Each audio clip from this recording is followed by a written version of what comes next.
Vamos a platicar acerca de lo que son servicios web. Si usted, un servicio web son todos los recursos informáticos que su principal objetivo es la comunicación entre diferentes equipos de una red. Para esto, pues utiliza una API. Su acrónimo al inglés, Application Programming Interface, y es una puerta dentro de un sistema que nos va a permitir interactuar con algunas funcionalidades expuestas a través de dicha interfaz. De ahí viene el concepto de API REST. ¿Qué es una API REST? Bueno, uno de los factores más importantes al utilizar un sitio web con REST API es la facilidad de comunicación con otras aplicaciones. Y aquí lo vemos, ¿no? Esta es mi base de datos, independientemente sea relacional o no. Tenemos nuestras aplicaciones o nuestras API. A todo ese conjunto se le conoce API REST porque tenemos aplicaciones que nos van a obtener o que van a recibir y enviar respuestas. Si se fijan en esta imagen, bueno, podemos tener aplicaciones con iOS, aplicaciones con Android, aplicaciones con Windows o aplicaciones web con cualquier uno de estos de navegadores y cada uno de ellos se pueda comunicar con nuestras APIs y estas APIs a su vez son las que puedan interactuar con nuestra base de datos. Las interfaces permiten agregar funcionalidades o información al sitio web de una manera simple, rápida y sobre todo segura. Actualmente, cuando nosotros hacemos peticiones a una API REST, existe el token o la autentificación basada en token. ¿Qué es una autentificación basada en token? Bueno, que aparte de los valores que tú vas a enviar, él necesita saber si eres tú. Por ejemplo, muchas de las veces para evitar hackeos, muchos pueden utilizar o conocer cuál es tu API o cómo mandarte llamar, pero lo que no saben es que generas un token. Tal vez cuando tú haces una petición por una aplicación, te genera un token. Cuando tú haces una petición por una aplicación, por un dispositivo móvil, genera un token, por una de escritorio un token, por una web un token. Y entonces cuando tú lo recibes, la API, antes de realizar cualquier cosa, se asegura que ese token que tú recibiste realmente sea el correcto y sea el que tú tienes almacenado o comparado con los que tú tienes dentro de tu aplicación. Ventaja que aunque tú recibas n número de peticiones, solamente les va a hacer caso a aquellos que traigan el token correcto. Un token es un valor que autentifica el servidor. Normalmente se consigue después de hacer algún login mediante un usuario o una contraseña. Un token normalmente es un hash calculado con algún dato o alguna clave secreta. Y una vez que genera el hash y comprobado que sí es igual al que obviamente el usuario tenía, entonces se procede a verificar si coincide.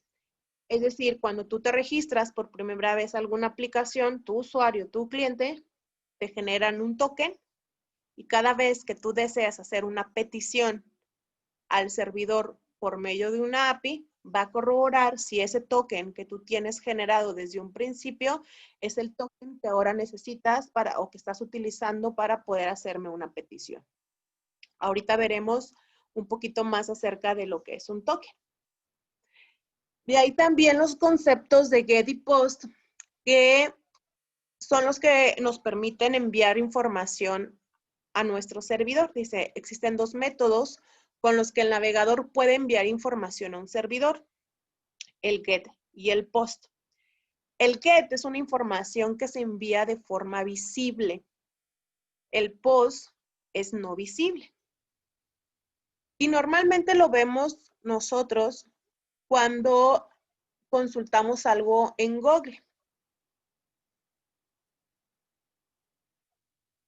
El método GET envía la información codificada del usuario en el header directamente.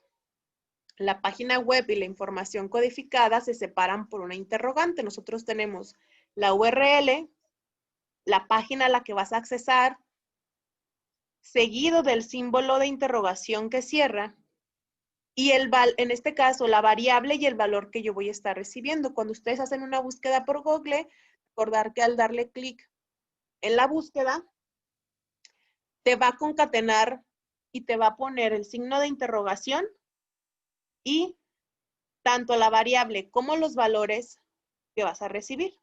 Dice, el método get envía la información en la propia URL, estando limitada a 2000 caracteres. Obviamente, sí es muy difícil que alguien envíe 2000 caracteres por el método get. ¿Qué diferencia hay? Bueno, repito que los datos son visibles, es decir, que tu usuario puedes ver toda la información que estás enviando al servidor. Un método POST no. El método POST también se codifica la información, pero esta se envía a través del body, o sea, a través de un cuerpo, así como dicen. Envías todo, es como si estuvieras enviando un archivo del cuerpo del HTTP request, por lo que nunca va a aparecer en la URL, es decir, ustedes no se van a dar cuenta qué información le están enviando. Y normalmente, dentro de sus aplicaciones, cuando ustedes crean forms, siempre ponen tipo post. Por ejemplo, cuando ustedes crean un formulario, le dicen a qué te vas a conectar y le especificas el método post. Y esta es parte importante porque nunca el usuario se va a dar cuenta que enviaste o qué datos enviaste al servidor.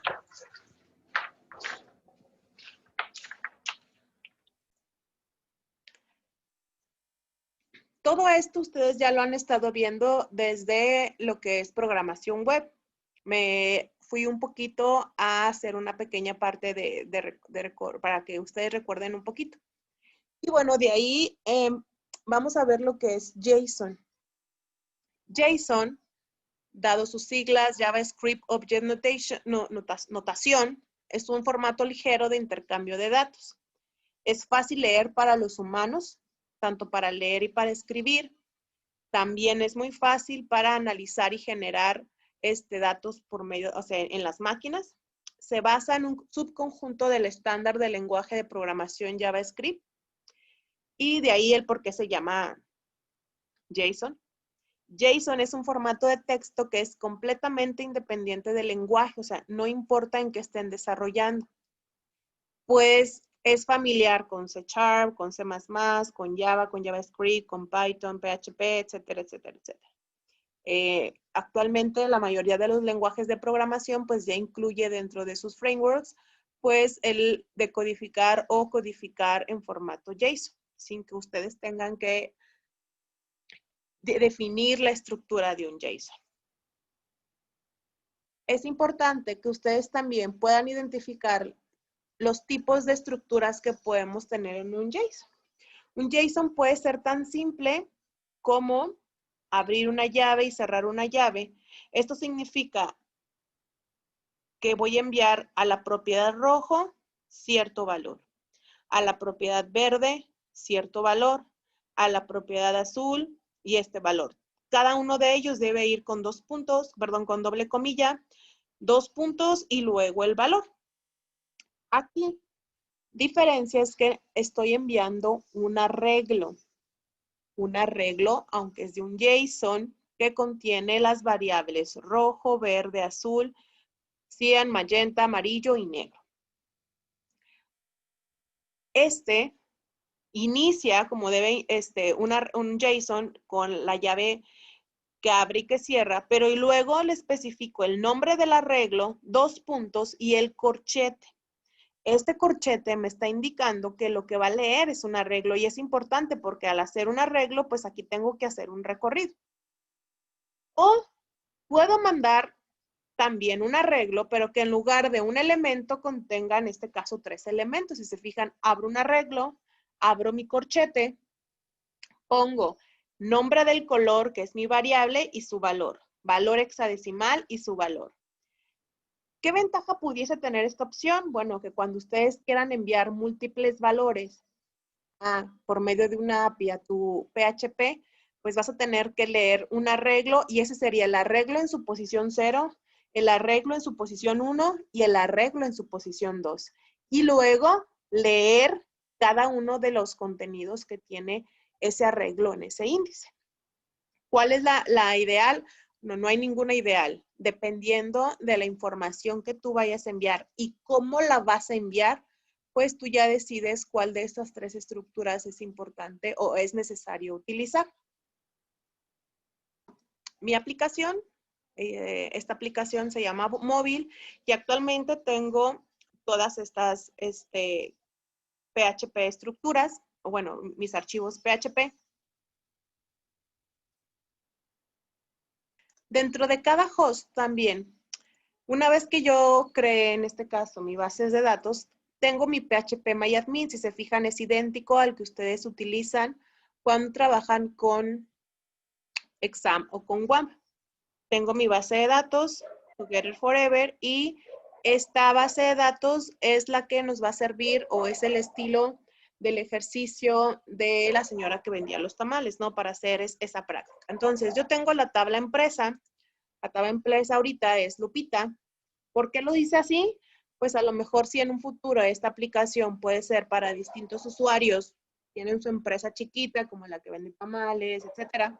Bueno, aquí le especifico el nombre, dónde se pone, el horario de inicio y el horario de fin y el usuario para que ella pueda entrar. Tenemos nuestra tabla cliente, que es el usuario que va a hacer el pedido, pero se tiene que registrar. Tenemos los productos, que ahorita especifico los productos y también le digo de qué empresa es este producto. Tenemos nuestra tabla pedido, nuestra tabla pedido detalle. También tenemos nuestra estructura, por ejemplo, si yo tengo estructura, me voy a vista relaciones, yo puedo ver o crear mis relaciones con respecto a la base de datos relacional. Algo importante, no todos los hosts tienen esta vista, no pasa nada. Lo único que tendrías que hacer es pues crear tus relaciones con SQL. Es la única diferencia. Entonces aquí tenemos que el cliente se une con usuario, la empresa también se une con usuario, el pedido se une con cliente para saber quién es el que va a hacer el pedido. Y bueno, aquí en pedido detalle deberíamos de tener dos llaves foráneas. ID de pedido que se une con pedido y ID de producto que se une con producto. Entonces, cuando me voy a estructura y me voy a vista de relaciones, solamente tengo pedido con detalle pedido. Y ahora voy a crear pedido con producto. Esto equivale a agregar una restricción en donde le estoy indicando que voy a hacer una relación entre producto con la base de datos Together, con la tabla producto y con su ID del producto. Le doy guardar y en ese momento estoy creando la relación entre todas mis tablas. Una vez que yo ya tenga todo esto, entonces ahora sí voy a proceder a la configuración de mi servidor.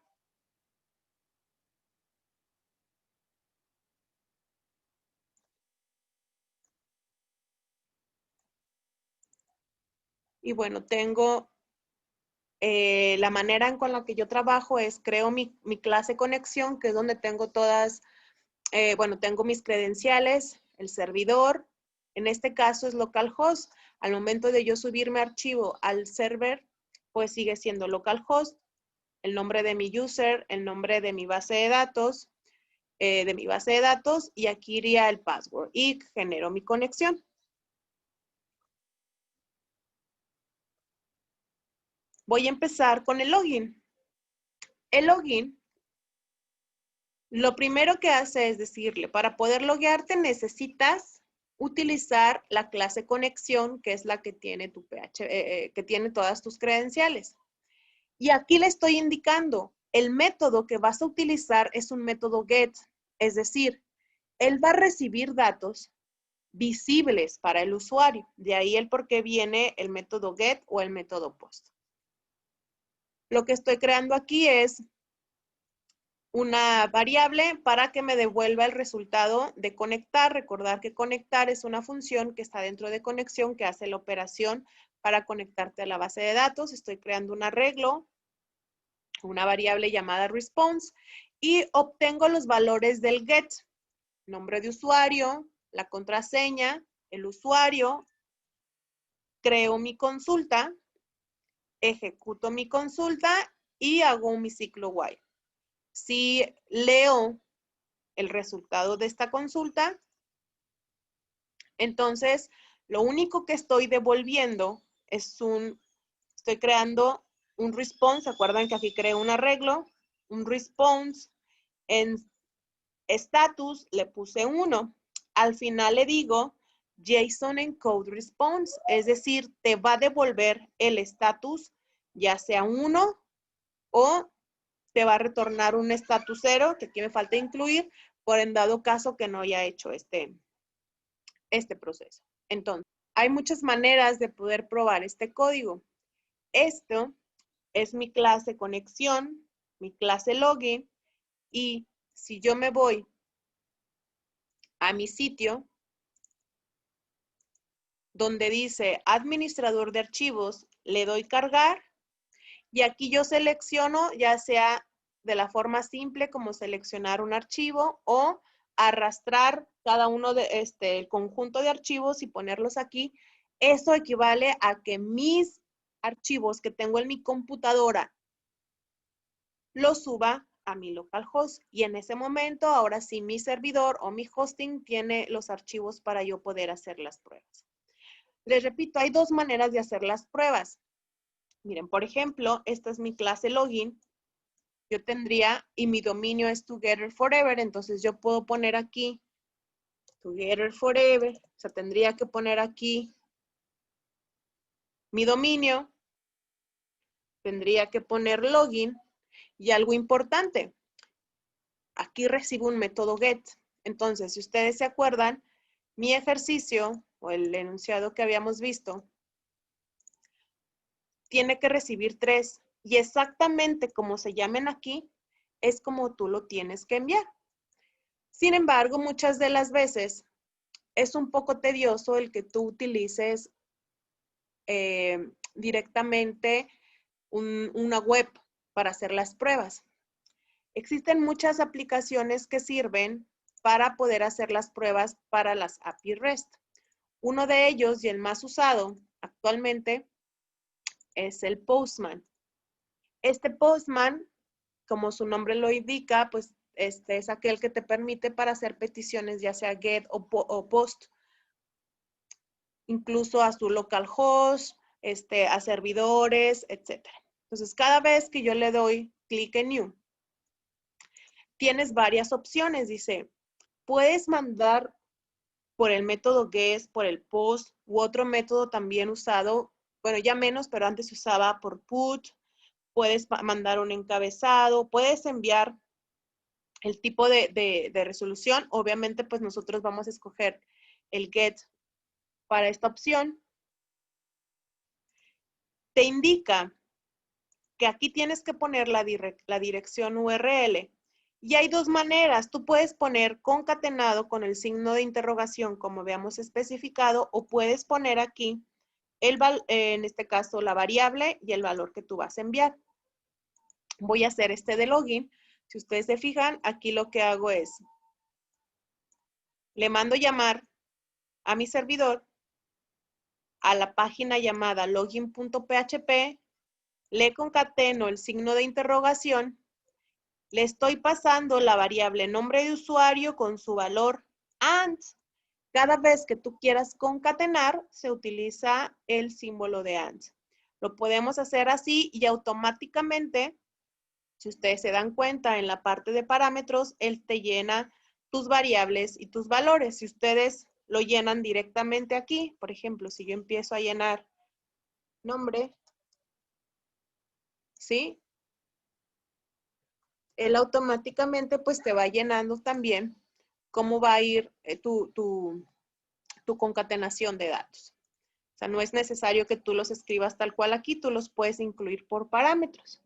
Otra de las ventajas es que si te vas aquí a donde dice code, por ejemplo, te generan los métodos HTTP, incluso tus aplicaciones REST para C#, tus aplicaciones para Ruby, para Python, para Node.js, en este caso para PHP con request, y ya te dice cómo sería la petición que harías. Entonces, ¿qué es lo que hago? Bueno, voy a mandarle llamar a mi clase, login PHP, y le voy a pasar estos parámetros. Ahorita le voy a pasar un parámetro que no existe. Vamos a ponerle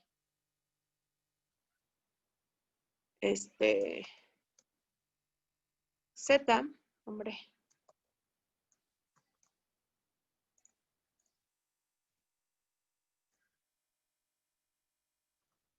Y al darle clic en Send, ¿sí?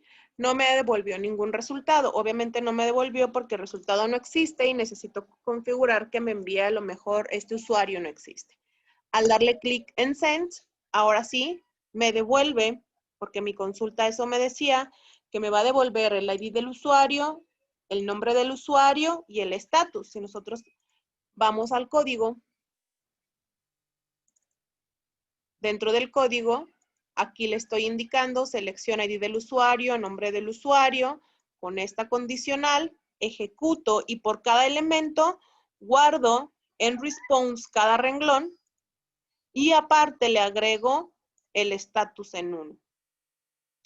En caso de que no haya podido hacer todo esto, ya tal vez lo que yo puedo retornar es algo parecido.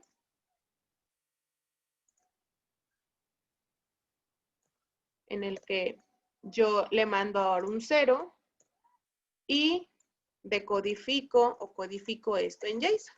Y ahí lo que me va a hacer es que al momento de regresarme me va a regresar un 0 por si algo no pasó, si algo no salió bien.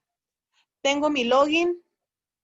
Tengo también mi clase producto. Este clase producto recibe, bueno, vamos a poner la clase empresa, no recibe nada, o sea, cuando no recibes nada, de todos modos puedes poner si estás haciendo una petición por GET, aunque no estés enviando información. Lo único que haces es hacer una simple consulta y lo que me va a traer, si ustedes se dan cuenta, es una consulta que te trae todas las empresas, ejecutas la consulta. Si tu renglones es mayor que 0, entonces por cada renglón voy a poner a la variable ID de empresa, le pongo el contenido del renglón, nombre de la empresa, el contenido del renglón, y al final a mi arreglo le voy a pasar clave empresa, nombre de la empresa, y lo codifico en JSON. Si yo pruebo esto en Postman y le mando llamar a empresa y le doy send, me va a devolver pues el resultado. Y lo que estoy haciendo es enviarle ID del usuario. Lo que quiero es que cuando te loguees a tu aplicación te traiga todos los productos de la empresa fulanita. Es decir, tú te logueas a tu app, te va a aparecer toda la lista de las empresas. Ahorita solo tienes a Lupita, pero a lo mejor ya en un futuro se agrega el de las hamburguesas, etcétera, etcétera. Entonces tú seleccionas la empresa y en ese momento al seleccionar la empresa, tú te va a mostrar todos los datos de esa empresa, ¿no?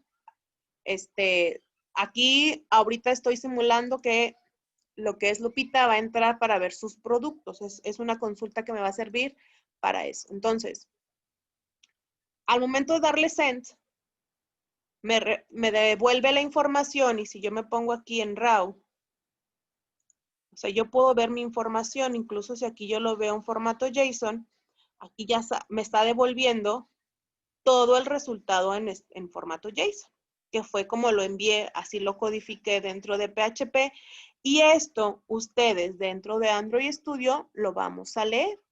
Entonces,